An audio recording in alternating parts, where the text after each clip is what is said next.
Okay, so here's what we did in June, and spoiler, it's pretty cool. There's a lot of stuff here. So let's jump right into it. There's a new search experience on Evernote, and I'll tell you all about it.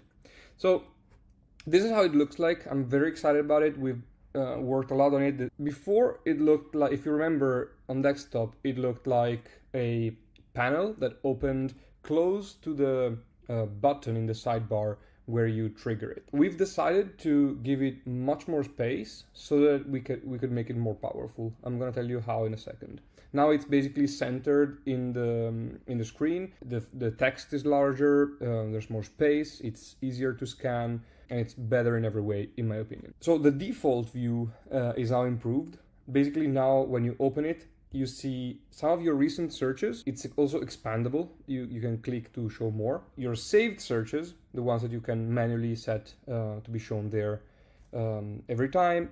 Plus, and this is new, recent notes. So the notes that you've navigated to recently, you'll just see them in that section at the end of the default view. Default view is the name for when you haven't written anything. There's no input in the search bar yet. Now, when you do search something, so when you start typing a word, you see the results as you would also previously do. But now there's notebooks, stacks, and tags also shown in the same list. And you might be wondering, how are they ordered? So there's a new way we sort them. Basically, we just try to make them as relevant as we can for you based on a few different parameters. And also pretty cool, you can now see the whole list of results even before you press enter. So even with the quick suggestions as you're typing, so without pressing enter, you still see the whole list. It's also much faster. You'll notice this as you type a few characters, you will see that it's much faster, and there's a better loading experience where the first results start loading immediately, and then the rest is loaded. You will see it super fast. And at the bottom, you'll see that there's a new section with shortcuts for easy navigation. So basically, it reminds you which keys you need to press in order to do an action. So let us know what you think about it. I really think it's a much better search. Especially, I think you'll appreciate the behavior when you are typing but you haven't pressed enter yet. It's super fast. It's very good. I love it. Of course, when you then enter the search, you will see the usual list that you can then act upon. You can click different notes, etc. Now, there are also some quality of life improvements. The first one is consistent note opening. So you might have noticed on desktop sometimes when you open a note, it opens with the list on the side.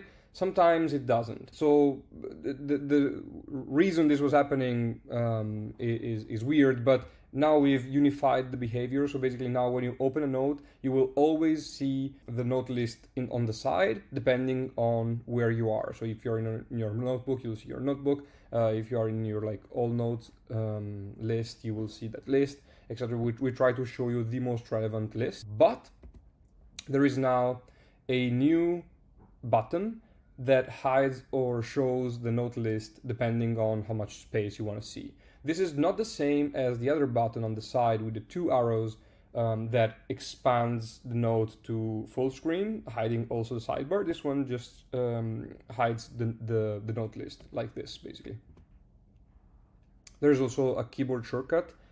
It's on Mac, it's Command-Alt-V that lets you do the same, and also it lets you shuffle between the three different options, the three different views. So full width, hiding both the sidebar and the list, hiding the list, and normal with the three columns. Another improvement is the move note modal. We keep iterating on that. So if you remember, a while ago we improved it in such a way that as you're moving the note, you still see the name of the note in the modal. Today there are some new things that we released. You can now select a space as a destination, which you couldn't do previously. And you can now create new spaces and new notebooks directly from that modal in case you want to move it, but the notebook or space where you want to move it is not there yet. There's also a new AI web tool.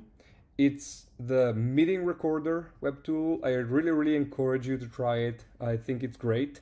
And it's just amazing to have inside your notebook on Evernote the recording of a meeting that you just had, and then you can also work on it with AI tools like summarization, for instance. I think it's a super cool tool. You just need to navigate to evernote.com/AI transcribe/meeting. You can see it here, and just try it out, even for like a short meeting with somebody, even for a fake meeting. I really suggest you try it 5 minutes. You'll see it's good, and just let me know how you think about it in the comments. Thank you very much, and I'll see you soon, sooner than next month, because we also are recording something else these days, so stay tuned. Ciao!